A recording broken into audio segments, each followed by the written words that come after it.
बता करके और गुरु महाराज ने ठीक कर दिया। कितने बिगड़े लोगों को समझाया जो एकदम से क्रिमिनल बन चुके थे, अपराधी बन चुके थे, लेकिन जब उनको ज्ञान कराया, जैसे अंगुलमाल को ज्ञान हो गया, जैसे समझ लो कि बालवीर को ज्ञान हो गया था, इस तरह से जब ज्ञान करा दिया तो उन्होंने उस काम को छोड़ दिया।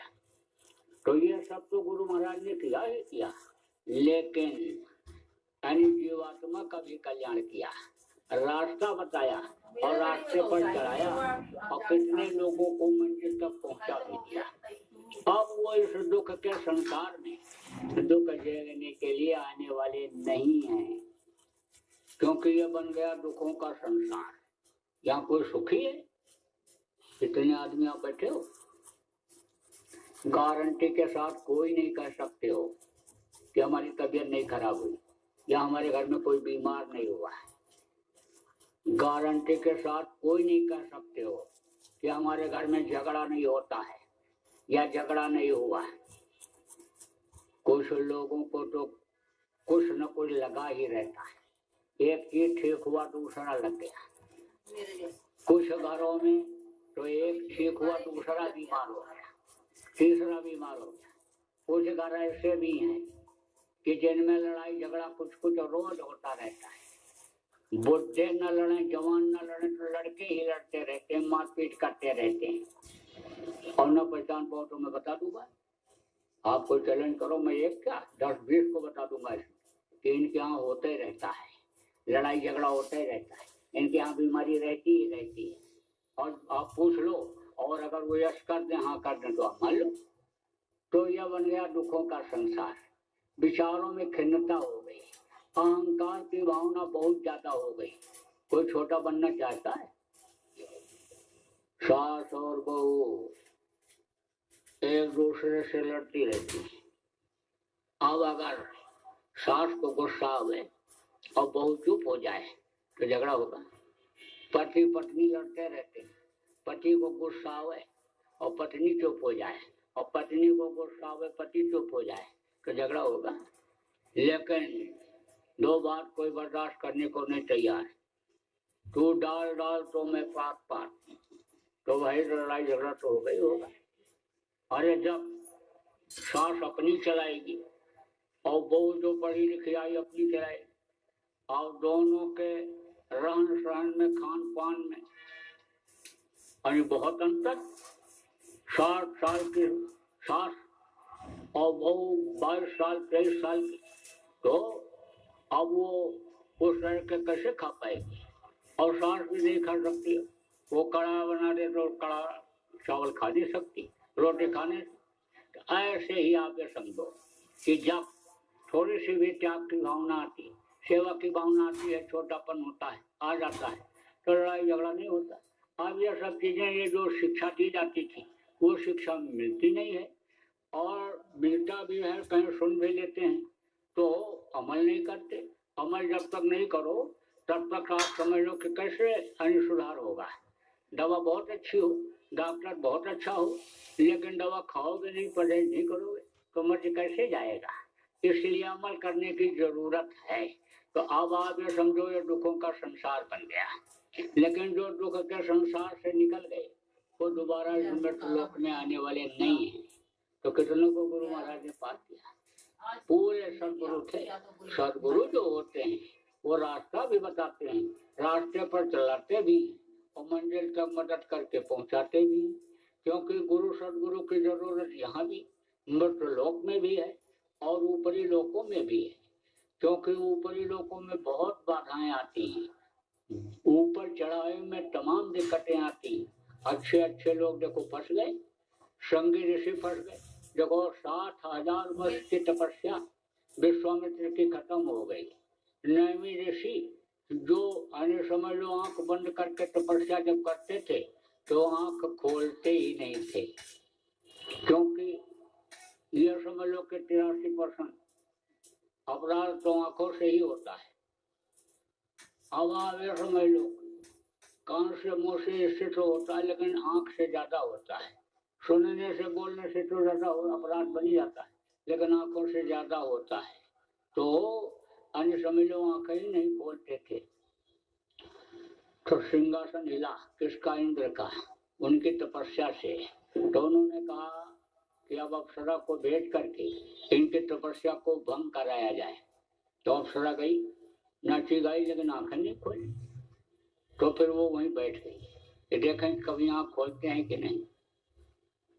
तो जीवात्मा जब ऊपर निकल जाती है तब भूख प्यास कुछ नहीं महसूस होता है, और जब इसके अंदर आती है भूख सब सताता है। तो भूख जब उनको लगती थी तो ऐसे जमीन की मिट्टी खा लेते थे, और जब पेट में कुछ भी चला जाता है तो थोड़ी देर के लिए राहत मिल जाती थी, और उसके बाद में जब थोड़ी सी ताकत आ जाती थी तो फिर अपनी जीवात्मा को निकाल लेते थे। ताकत अगर न रहे तो ये निकल नहीं सकती है, ये ध्यान ही नहीं लगेगा, आंख ही नहीं बंद हो पाएगा, ताकत नहीं रहेगी। देखो जब ताकत खत्म हो जाती है तो ऐसे आंख ऐसे ऐसे खुली खुली रह जाती है। जब जीवात्मा निकलती है तो सारी इंद्रियां शिथिल हो जाती है, ताकत नहीं रह जाती है। तो किसी किसी का देखो ऐसे मालूम पड़ता है ऐसे जैसे देख रहे हैं ऐसे।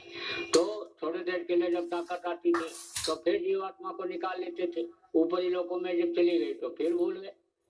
तो उसने देखा अप्सरा ने कि मिट्टी खा रहे हैं, तो गई हलवा ले आई, वहीं रख दिया। अब दूसरे दिन जब मिट्टी खाने के लिए मुँह किए तो हलवा मुंह में चला गया। अरे बोले तो बड़ा मीठा, ये कौन लाया? रख दिया। लेकिन आंख अब भी नहीं खोले। बस तीसरे दिन फिर हलवा रख दिया। अब जब खाए बोले भाई देख तो ले, किसको मेरे से इतना प्रेम हो गया, कौन ले आया? तो देखा आप सदा खड़ी मुस्कुरा रही, बस देखते ही अन्य समझ लो कि मोहित हो गए और उसी से शादी किया, और नारद के पीछे पड़ गए पछाड़।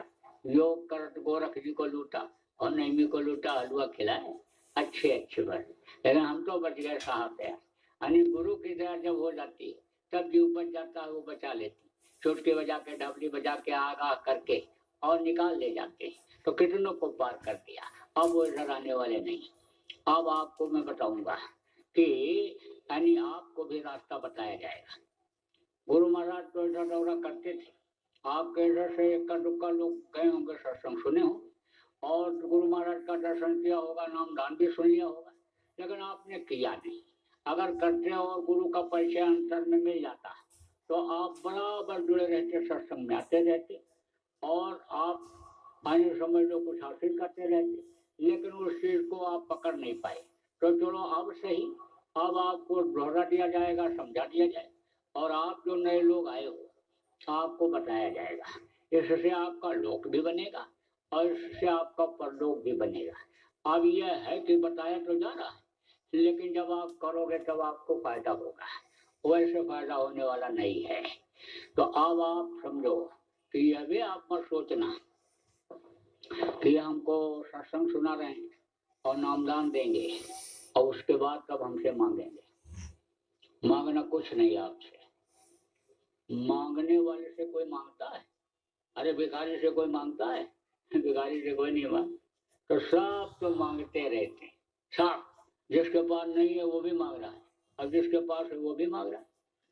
लखपति कहता करोड़पति हो जाओ, और करोड़ है जिसके पास कहता अरब खरब हो जाए, और अब खरब वाला कहता है कुबेर भगवान का खजाना हम ही को मिल जाए।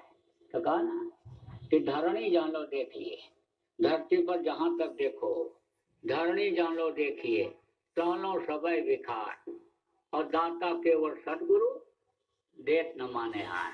केवल एक सदगुरु ऐसे होते हैं कि जो देते हैं, और बाकी सब भिखारी हैं। तो हमारे गुरु महाराज को जो सदगुरु थे वो हमको देते हैं, चीज की जरूरत है वो मेरे लिए आज हाजिर हो जाती है तो वो मुझको देते हैं। अब आप ये समझो हमको किसी चीज की जरूरत भी नहीं है, अब इस उम्र में क्या जरूरत।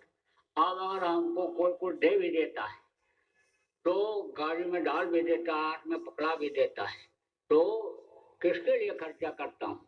लोगों के लिए। क्यों? क्योंकि मेरे अपना कोई बच्चा नहीं है, लेकिन आध्यात्मिक दृष्टिकोण से सब लोगों को आपको अपना ही बच्चा मानता हूँ। तो आपके लिए जो भी काम कर रहा हूँ जनता के लिए कर रहा हूँ, तो अपने लिए तो कुछ मांगना नहीं, लेकिन आप लोग आए हो और आपको देख रहा हूँ आपसे हमको प्रेम हो रहा है। आप किसको देखते हो?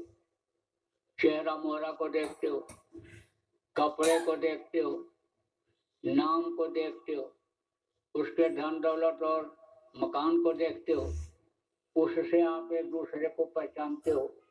और मैं तो जीवात्माओं को देखता हूँ, क्योंकि जीवात्माएं तो सभी एक जैसी, उसमें कोई भेदभाव नहीं। यहाँ शरीर मोटा पतला गोरा काला है, रुपया पैसा का मालिक वाला शरीर आपका है, मान प्रतिष्ठा इज्जत वाला शरीर आपका है, ये तो एक अलग है, लेकिन जीवात्मा सबकी एक जैसी है। तो ईश्वर अंश जीव अविनाशी, अचेतन अमर साहब सुग्रासी, तो आत्मा वो परमात्मा की अंश है। इसलिए आपके अंदर जब है, तो मैं जब उसको प्यार करता हूँ, उस मालिक को, तो कहते हैं भाई है ये इनका बेटा है। जब किसी दोस्त का बेटा होता है तो देखो उस पर भी आप हाथ फेर देते हो। रिश्तेदारों का बेटा होता है तो उससे भी आपका प्रेम हो जाता है, उसकी मदद करने लगते हो, खिलाने पिलाने लगते हो। तो उसी तरह से जब आप उस परमात्मा के अंश हो और आप के अंदर उस मालिक की ताकत है और मालिक से मुझको हानि प्रेम है, तो आपसे भी मुझसे प्रेम हो गया, आपसे भी प्रेम हो गया। अब आपसे जुड़े हुए हैं जो बच्चे, वो अन्य समझ लो वो भी अन्य प्रेमी बन जाएंगे, तो उनसे भी प्रेम हो गया।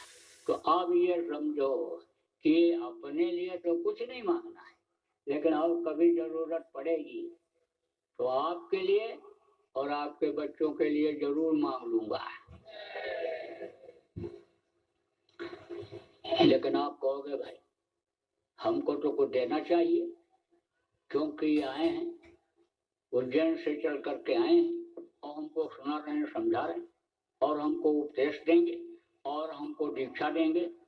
तो ये भारतीय संस्कृति रही है कि जब दीक्षा मंत्र लिया जाता है तो दक्षिणा में को दिया जाता है, तो हमको तो देना चाहिए। तो दे भी सकते हो। तो देना क्या है आपको? दक्षिणा में क्या देना है? आपको अपनी बुराइयों को यहीं छोड़ जाना है, बुरे कर्म मत करना। अभी तक जो आपने किया उसके लिए आप तौबा कर लो, कान पकड़ लो और उस मालिक से माफी मांग लो कि मेरे से जान में और अनजान में जो गलती बन गई अब नहीं बनेगी, और जो बन गई उसके लिए हमको माफी दे दो। तो आप क्षमा मांग लो, आप जो है उस मालिक से माफी मांग लो और आप गलती मत करना। देखो मांस मत खाना, मछली मत खाना, अंडा मत खाना, शराब मत पीना, इन चीजों का परित्याग कर देना। मांस मनुष्य का भोजन नहीं है, जड़ वस्तु मनुष्य का भोजन है। धान गेहूं चना ज्वार बाजरा जो एक जगह से दूसरी जगह आ जा न सके, यह है जड़। चेतन का भोजन जड़ है। कुछ चेतन ऐसे हैं कि जो चेतन को खाते हैं, उनके लिए ही वो बनाए गए हैं। जैसे कुत्ता बिल्ली और ये शेर, ये चेतन को खाते हैं, तो उनका मैदा अलग है।